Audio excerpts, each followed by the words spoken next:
Good evening, welcome to top 9 news on TV9. Neelima. అయోధ్యలో అపూర్వ ఘట్టానికి ఇంకొన్ని గంటలే ఉంది. ఒకవైపు విద్యుత్ వెలుగులు, మరోవైపు పుష్ప శోభతో అయోధ్య ఇలా వైకుంఠంగా మారింది. అంతా రామమయం సెగ్మెంట్ లో అయోధ్య విశేషాల టాప్ 9 న్యూస్ చూద్దాం. ప్రాణప్రతిష్ఠ ప్రక్రియలో భాగంగా అయోధ్య రామమందిర ప్రాంగణంలో వాస్తు పూజ నిర్వహించారు. యజ్ఞ మండపంలోకి భక్తులు ఎంతో భక్తి శ్రద్ధలతో ఉత్సవమూర్తిని తీసుకొచ్చారు. పూలతో అలంకరించిన పల్లకిలో మూర్తిని తీసుకొచ్చి దానిని పువ్వుల మధ్య కొలువు తీర్చారు. శాస్త్రోక్తంగా అక్కడ నిత్య పూజలు జరుగుతున్నాయి.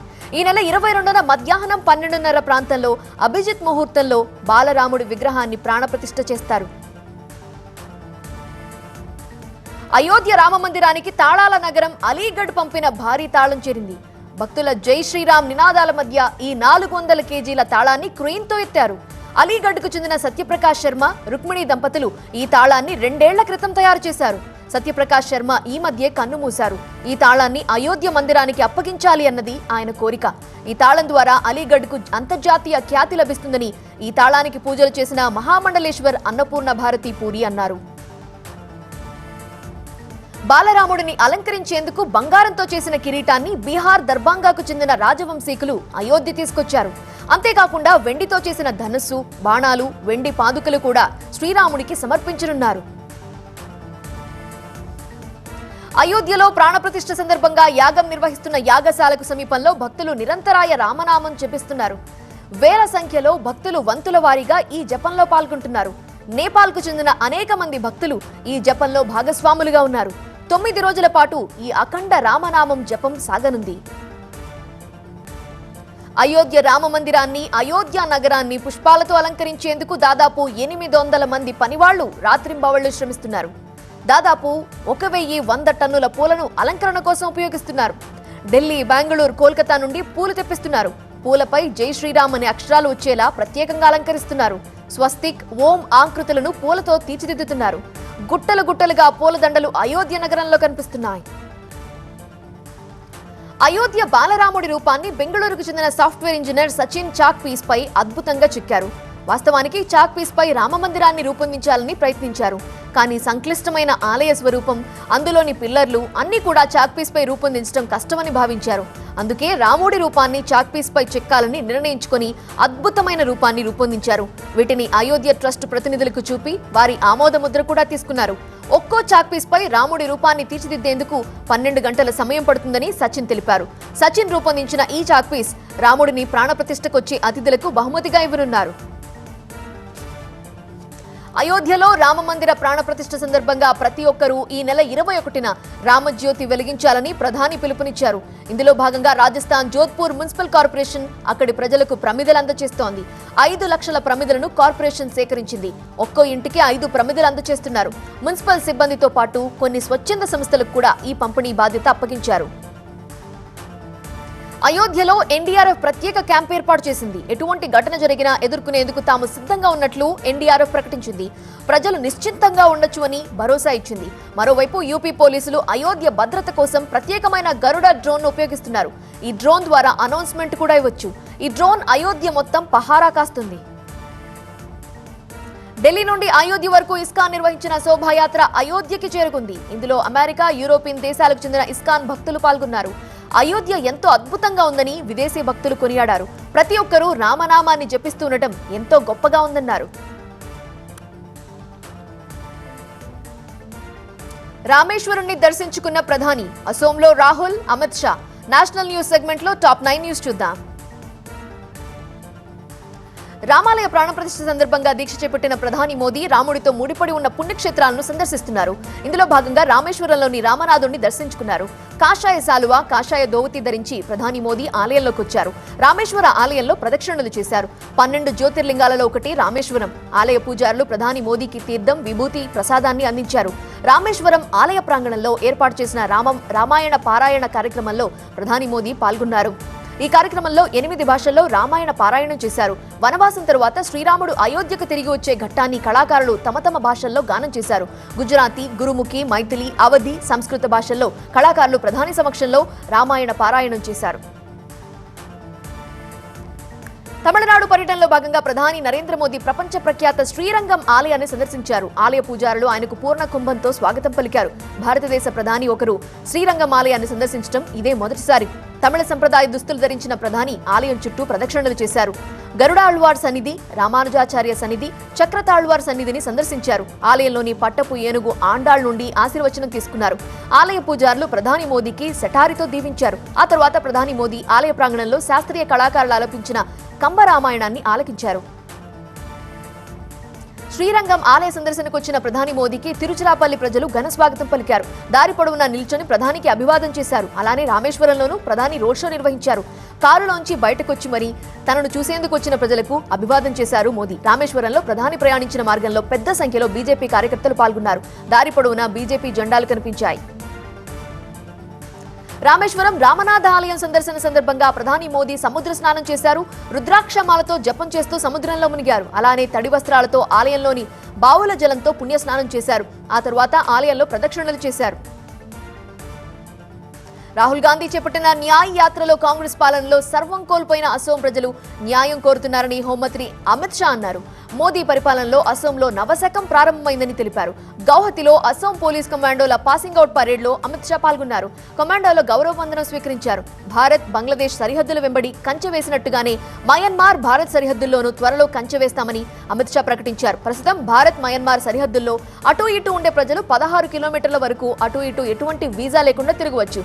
ఇప్పుడు కంచె వేస్తే రాకపోకలపై ఆంక్షలు అమల్లోకి వస్తాయి. మయన్మార్తో భారత్కు 1643 కిలోమీటర్ల సరిహద్దు ఉంది. వచ్చే 3 ఏళ్లలో దేశంలో నక్సలిజం బెడద తొలగిపోతుందని కేంద్ర హోంమంత్రి అమిత్ షా అన్నారు. అసోంలోని తేజ్పూర్లో సీమా శస్త్ర బల్ 60వ వ్యవస్థాపక దినోత్సవంలో అమిత్ షా పాల్గొన్నారు. కేంద్ర బలగాల సంక్షేమానికి కేంద్రం కట్టుబడి ఉందన్నారు. 1963 భారత్ చైనా యుద్ధం తరువాత ఎస్ఎస్బీని ఏర్పాటు చేశారు. ఈ బలగం దేశ రక్షణలో కీలకంగా నిలుస్తోంది. భారత్ నేపాల్, భారత్ భూటాన్ సరిహద్దుల్లో ఎస్ఎస్బీ జవాన్లు పహారా కాస్తుంటారు. మోదీ ఇచ్చిన గ్యారంటీలన్నీ ఫెయిల్ అయ్యాయని ఆరోపిస్తూ బీహార్ రాజధాని పాట్నాలో ఆర్జేడీ పార్టీ భారీ పోస్టర్ ఏర్పాటు చేసింది. బీహార్కు 125 కోట్ల రూపాయల ప్యాకేజీ, 2 కోట్ల మంది యువతకు ఉద్యోగాలు ఇస్తామన్న హామీల అమల్లో ఫెయిల్ అయ్యారని ఈ పోస్టర్లలో పేర్కొన్నారు. ధరలు తగ్గిస్తామన్నారు, అందులోనూ ఫెయిల్ అయ్యారు. 2022 నాటికి రైతుల ఆదాయం రెట్టింపు చేస్తామని ఇచ్చిన హామీ అమల్లో కూడా ఫెయిల్ అయ్యారంటూ ఈ పోస్టర్లో పేర్కొన్నారు. మైనింగ్ స్కామ్ లో జార్ఖండ్ ముఖ్యమంత్రి హేమంత్ సోరెన్ ను ఈడీ అధికారులు ప్రశ్నించారు. దాదాపు 10 గంటల పాటు ఈడీ అధికారులు సోరెన్ ని ప్రశ్నించారు. ఈడీ అధికారులు వెళ్లిన తర్వాత సోరెన్ బయటకొచ్చి కార్యకర్తలకు అభివాదం చేశారు. రాంచీలోని హేమంత్ నివాసంలో ఈ విచారణ జరిగింది. మరోవైపు ఈ విచారణను నిరసిస్తూ జేఎంఎం కార్యకర్తలు సీఎం ఇంటి ముందు ఆందోళనకు దిగారు. ఈడీ అధికారులకు వ్యతిరేకంగా నినాదాలు చేశారు. లండన్లో రేవంత్ కామెంట్స్, తెలంగాణలో తీవ్ర రియాక్షన్. రోడ్డు భవనాల శాఖ, పౌర సరఫరాల శాఖ బడ్జెట్ కేటాయింపులపై సమీక్ష. తెలంగాణ సెగ్మెంట్లో టాప్ 9 న్యూస్ చూద్దాం. మరో 3 ఏళ్లలో హైదరాబాద్ నగరంలోని మూసీ నదిని లండన్లోని థేమ్స్ నదిలా మార్చుతామని సీఎం రేవంత్ రెడ్డి అన్నారు. లండన్ పర్యటనలో ఉన్న ఆయన అక్కడున్న భారతీయులతో మాట్లాడారు. తెలంగాణ పర్యాటకంపై విదేశాల్లో ఉంటున్న తెలుగువారు కృషి చేయాలన్నారు.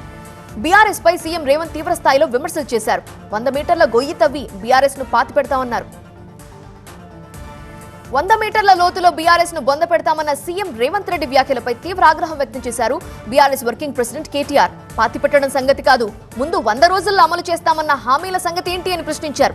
తెలంగాణ భవన్లో నిర్వహించిన హైదరాబాద్, సికింద్రాబాద్ పార్లమెంట్ నియోజకవర్గాల సమీక్షలో కేటీఆర్ మాట్లాడారు. అహంకారంతో మాట్లాడే రేవంత్ రెడ్డి లాంటి వాళ్లను బీఆర్ఎస్ పార్టీ తన ప్రస్థానంలో ఎంతో మందిని చూసిందన్నారు. పార్లమెంట్ ఎన్నికల తరువాత కాంగ్రెస్, బీజేపీ కలిసిపోతాయన్నారు. రేవంత్ రెడ్డి కాంగ్రెస్ ఏక్నాథ్ షిండేగా మారతారని విమర్శించారు.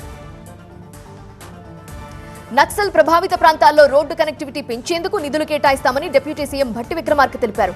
బడ్జెట్ సన్నాహక సమావేశాల్లో భాగంగా రోడ్లు, భవనాల శాఖ కేటాయింపులపై సమీక్ష నిర్వహించారు. నల్గొండ, హైదరాబాద్ కలెక్టరేట్ నిర్మాణానికి నిధులు కేటాయిస్తామని భట్టి ప్రకటించారు. అలానే సినిమాలకిచ్చే నంది అవార్డులపై కేబినెట్ లో చర్చించి నిర్ణయం తీసుకుంటామని వెల్లడించారు. ఈ సమీక్షా సమావేశంలో రోడ్లు, భవనాలు, సినిమాటోగ్రఫీ మంత్రి కోమటిరెడ్డి వెంకటరెడ్డి పాల్గొన్నారు. బీఆర్ఎస్ ప్రభుత్వం అధికారంలోకి వచ్చినప్పుడు పౌర సరఫరాల శాఖ అప్పు 3,000 కోట్లు ఉంటే గడిచిన 10 ఏళ్లలో అది 58,000 కోట్లకు చేరిందని పౌర సరఫరాల శాఖ మంత్రి ఉత్తమ్ కుమార్ రెడ్డి అన్నారు. వడ్డీలకే ఇప్పుడు ఏటా 3,000 కోట్ల రూపాయలు కడుతున్నామని చెప్పారు. అధికారులు చెప్పిన లెక్కలు వింటుంటే ఆశ్చర్యం కలుగుతోందన్నారు. పౌర సరఫరాల శాఖపై డిప్యూటీ సీఎం భట్టి విక్రమార్క నిర్వహించిన బడ్జెట్ సమావేశంలో ఉత్తమ్ పాల్గొన్నారు. సర్పంచులకు నిధులు ఇవ్వకుండా గోసపెట్టిన కేటీఆర్ ఇప్పుడు సర్పంచుల గురించి మాట్లాడటం విడ్డూరంగా ఉందన్నారు మంత్రి సీతక్క. గత ప్రభుత్వం సర్పంచులను వేధించిందన్నారు. నిధులు మంజూరు చేయకపోవడంతో చాలా మంది సర్పంచులు ఆత్మహత్యలు చేసుకున్నారని ఆరోపించారు. సర్పంచులకు రావాల్సిన నిధులన్నీ త్వరలో విడుదల చేస్తామని మంత్రి సీతక్క హామీ ఇచ్చారు.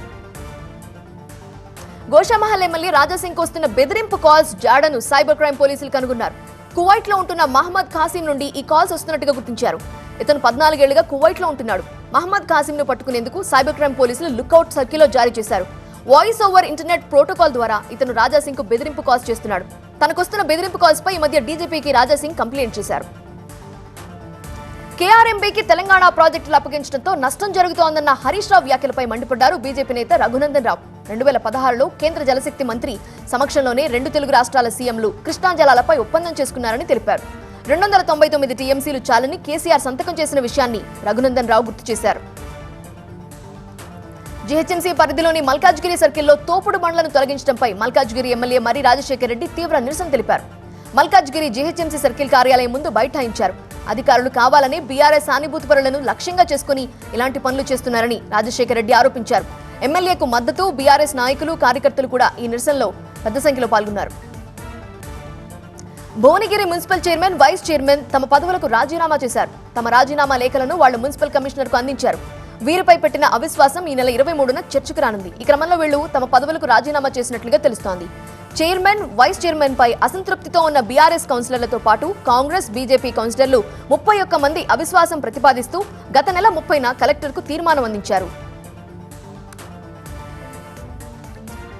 మండపేటలో చంద్రబాబు రా కదలిరా సభ, వెంకటగిరి సభ అట్టర్ ఫ్లాప్ అంటున్న వైసీపీ. రేపు ఏపీసీసీ అధ్యక్షురాలిగా బాధ్యతలు చేపట్టనున్న Sharmila. AP politics top 9 news లో చూద్దాం. వైసీపీ ప్రభుత్వం మరోసారి అధికారంలోకి వస్తే రాష్ట్రం అంధకారమేనని చంద్రబాబు విమర్శించారు. మండపేటలో నిర్వహించిన రా కదలిరాస్ బహిరంగ సభలో మాట్లాడారు. ఆక్వా రంగాన్ని ఆదుకుంటామని, రాయితీపై విద్యుత్ ఇస్తామని హామీ ఇచ్చారు. వైసీపీ పాలనలో రైతులు ఎవరైనా ఆనందంగా ఉన్నారా అని ప్రశ్నించారు. రైతుల నుండి ధాన్యం కొనరు, గిట్టుబాటు ధర ఇవ్వరు అని ధ్వజమెత్తారు. వైసీపీ ప్రభుత్వం వచ్చాక ఆక్వా రైతులు మునిగిపోయారని, అనేక హామీలిచ్చి ఆక్వా రైతులను జగన్ మోసం చేశారని చంద్రబాబు విమర్శించారు. వెంకటగిరిలో చంద్రబాబు నిర్వహించిన రా కదలిరా ప్రోగ్రాం అట్టర్ ఫ్లాప్ అని మంత్రి కాకాణి గోవర్ధన్ రెడ్డి విమర్శించారు. ప్రభుత్వంపై బురద చల్లేందుకు డబ్బులిచ్చి మరీ జనాలను తరలించారని మండిపడ్డారు. అధికారంలో ఉన్నప్పుడు చంద్రబాబు ఏం చేశారో చెప్పుకోలేని దుస్థితిలో ఉన్నారని అన్నారు. చప్పట్లు కాదు, చంద్రబాబును చెప్పులతో కొట్టాలని తీవ్ర స్థాయిలో ధ్వజమెత్తారు.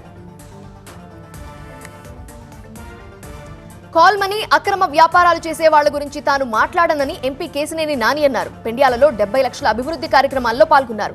కేశినేని చిన్ని వ్యాఖ్యలపై ఎన్నికల అనంతరం ఈవీఎంలు ఓపెన్ చేసిన తర్వాత మాట్లాడతా అన్నారు. ఉత్తర కుమార ప్రగల్భాలు పలకొద్దని, గతంలో తనతో ఉన్న అనుచరులను తనతో రమ్మని పిలవలేదని తెలిపారు. ప్రజలు సీఎం జగన్ వెంటే ఉన్నారని, నాయకుల పాత్ర తక్కువ, ప్రజల పాత్ర ఎక్కువ అన్నారు. టీడీపీ 60% ఖాళీ అవుతుందన్నారు కేశినేని నాని. చంద్రబాబు, పవన్ పై మరోసారి తనదైన శైలిలో విమర్శలు గుప్పించారు మంత్రి రోజా. హైదరాబాద్ లో ఉంటూ చుట్టపు చూపుగా రాష్ట్రానికి వచ్చే నేతలు మనకు అవసరమా అని ప్రశ్నించారు. అలాంటి వాళ్లు మళ్లీ అధికారంలోకి వస్తే సంక్షేమ పథకాలన్నీ ఉండవన్నారు. నాన్ లోకల్ రాజకీయ నేతలు అవసరం లేదన్నారు. గుంపులుగా వచ్చే ప్రతిపక్షాలకు బుద్ధి చెప్పాలన్నారు. ఏపీ ప్రజలతో ఉండే సీఎం జగన్ ను మరోసారి గెలిపించుకోవాలని కోరారు. వైఎస్ఆర్ ఆశయాల కోసమే తాను కాంగ్రెస్ పార్టీలో చేరానని వైఎస్ షర్మిల అన్నారు. కాంగ్రెస్ సిద్ధాంతాల కోసం కృషి చేస్తానని తెలిపారు. రాహుల్ ప్రధానమంత్రి అయ్యే వరకు పోరాడతానని ప్రకటించారు. ఏపీసీసీ అధ్యక్షురాలిగా వైఎస్ షర్మిల రేపు బాధ్యతలు స్వీకరించనున్నారు.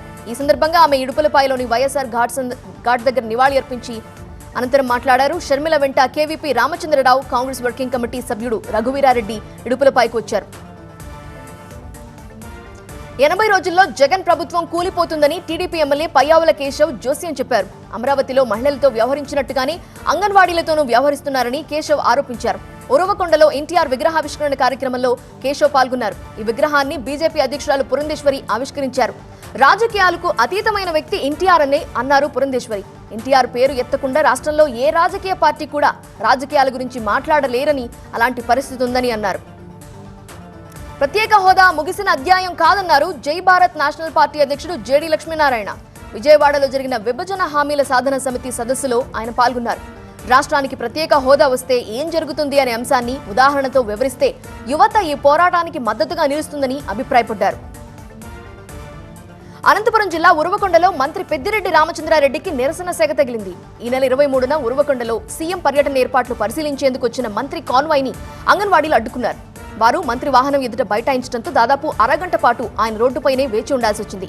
ఘటనా స్థలానికి చేరుకున్న పోలీసులు అంగన్వాడీలను అడ్డుకున్నారు. ఎన్టీఆర్, అక్కినేని నాగేశ్వరరావు తమకు దైవ సమానులు, వారితో కలిసి పనిచేయటం అదృష్టమని అన్నారు మెగాస్టార్ చిరంజీవి. ఎన్టీఆర్ 28వ వర్ధంతి, ఏఎన్ఆర్ శత జయంతి సందర్భంగా విశాఖపట్నంలో లోక్ నాయక్ ఫౌండేషన్ ఆధ్వర్యంలో సాహిత్య పురస్కారం అవార్డుల ప్రధానోత్సవం కార్యక్రమంలో పాల్గొన్నారు చిరంజీవి. తమ బయోగ్రఫీ రాసే బాధ్యత యండమూరికి అప్పగిస్తున్నామని చెప్పారు. అభిలాషతో పరిశ్రమలో తమ స్థానం పదిలమైందన్నారు చిరంజీవి. పాకిస్తాన్ క్రికెటర్ షోయబ్ మాలిక్ 3వ పెళ్లి చేసుకున్నారు. కొన్నాళ్లుగా భార్య సానియా మిర్జాకు దూరంగా ఉంటున్న అతను పాక్కు చెందిన నటి సనా జావేద్ ను పెళ్లాడారు. ఈ విషయాన్ని షోయబ్ మాలిక్ స్వయంగా వెల్లడించారు. సోషల్ మీడియాలో పెళ్లి ఫోటోలు షేర్ చేశారు.